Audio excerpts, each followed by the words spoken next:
ምንም ያህል ብንጠነቀቅ በቃላችን የሚሰናከሉ ሰዎች እንዳሉ ማወቅ አለብን። ሁላችሁንም ይህን ነገር ኢንከረጅ ላድርጋችሁ፣ ተቀበሉት አምናችሁ። ምንም ብትጠነቀቁ፣ ምንም ጥሩ ነገር ብትናገሩ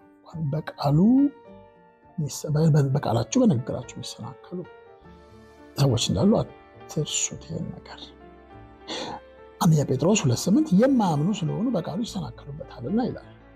በቃ ሰው በንግግር ዝም ብሎ የሚሰናከል ሰው የሚያሳየው የተናጋሪውን ንግግር ሳይሆን የራሱን የውስጡን ፖዚሽን ነው። የማለማመን ደካማ ማንነት ነው የሚያንጸባርቀው። ያ ማለት አንደበታችን ችግር ሊያመጣ ይችላል ብለን በፍርሃት እንኖራለን ማለት አይደለም። ይሄ ፕሪንሲፕል ምንም ብንጠነቀቅ በቃላችን የሚሰናከል ሰው ይኖራል። እኛ በርደናችን እንሸከማለን፣ ሸክማችን ኃላፊነታችን እንወጣለን። ሌላው ሰው ደግሞ የራሱን ኃላፊነት ይወጣል። በክርስቶስ ሕይወትና አገልግሎት ላይም ይህን ነገር እናየዋለን።